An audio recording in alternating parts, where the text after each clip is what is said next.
Good day. Welcome back to Friends Academy. If you're new to our channel, I'm Sharon Isaacs, and if you're a returning subscriber, welcome back. We are going to be talking about the new series that we're going to be doing called Registering a Place of Instruction. In the past, it has been very frustrating for me to find information on the internet. All the information is out there, but it's not in one place. So it took me weeks and months to put all my information together when I wanted to register our own place of instruction.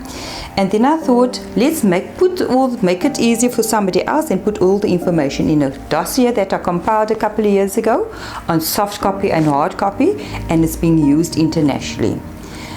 Because of the demand of me having to share my dossier, I decided let's make it a little bit easier for you to consume and put it in video format as well. With that being said, let's see what we're going to be discussing. We have two chapters. In our first chapter, we are going to talk about registering the place of instruction, the actual center, the facility that you're going to be using. There are things that you need to do. People would first start looking after children, and then they would want to go to social services and ask for this center to be registered. That's completely backward. The first thing you need to do is, when you have 6 children or more, you need to get all your documents together and go to land use management first. From land use management, application will be made to the Department of Fire, the Department of Environmental Health Services, and the Department of Transport to come and assess your venue to see whether it is suitable to take care of young children.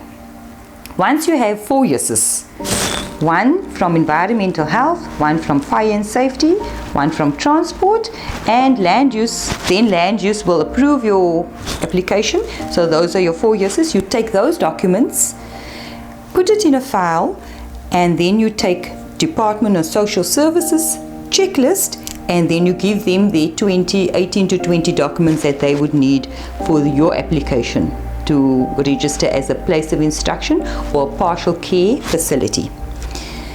You put all your constitution, your menu, your curriculum, you put all those things together. You take it to the service provider for social development, and then your application should take 6 to 8 months to be approved. If you follow that process, there shouldn't be a problem. That is chapter 1. Chapter 2 is you are taking revenue from your clients. You have clients, you have a service that you're selling, so you need to be registered as a business. Whether you're a non-profit organization, a non-profit company, a private company, a sole proprietor, it doesn't matter. You need to be registered as a company so that you can register with SARS, you can register your staff and pay UIF, and you can have a bank account.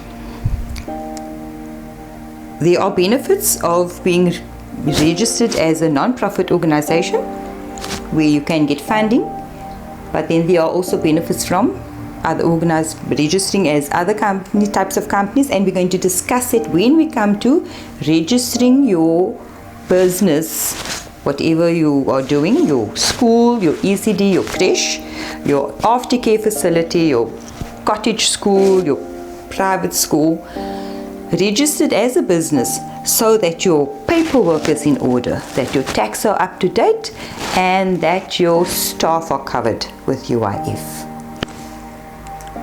The reason why I put all this together is because we were frustrated by being sent from pillar to post.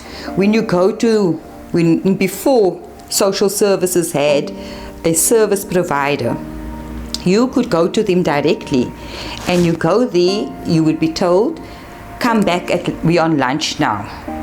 And then you would wait for the period of the lunch break, whatever it is, 1 hour or 90 minutes, and we'll go back after lunch, and then they would be told, oh, the person that you actually want to see is not here. You have to come back in 2 weeks' time. She's on study leave or on sick leave or wherever they are at a meeting, but they're only available in 2 weeks' time, so you make an appointment to return 2 weeks later. Then when you get there 2 weeks later, she tells you, no, you don't have all your documents, I need this and that. So now you've gone back to the same department thrice over a period of 2 weeks and you've got no joy.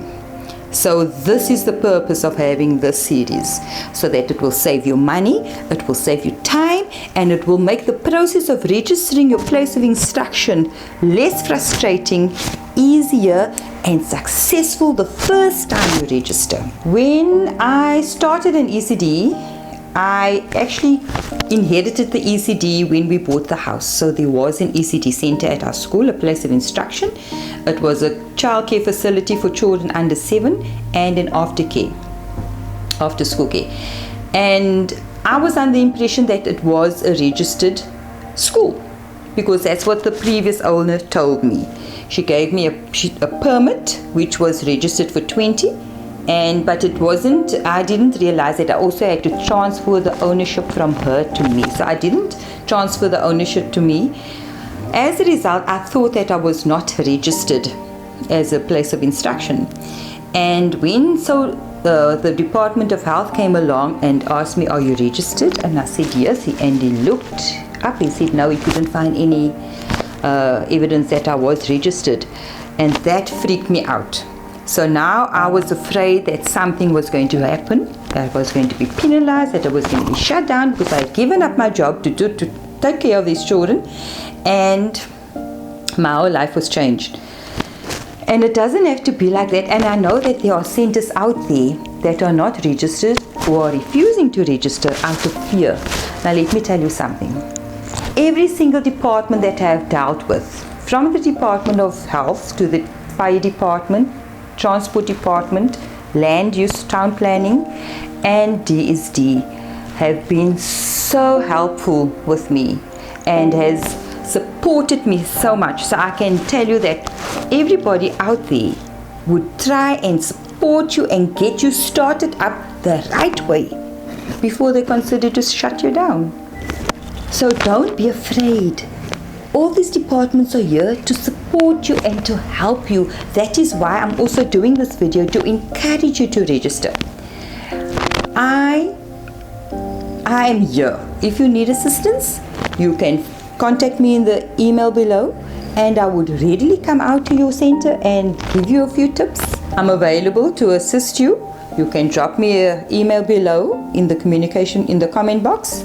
And I'm willing to come out in your center if you are in my area. Otherwise, we can email each other, we can WhatsApp each other, and I can help you through the process of registration, because you don't have to do it alone. It's quite frustrating. I know, I understand. And that is why I'm here to help you. So far, every single department has assisted me 100%. Right, let me tell you this. Registration is going to cost you a bit of money, but not tens and thousands of rand unless you're going to register as a large ECD.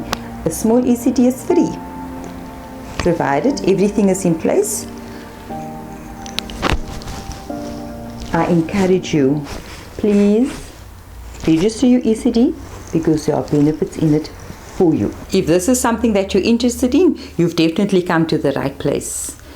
If you'd like to see more of our content, check this video out over here, and I'll see you in our next upload.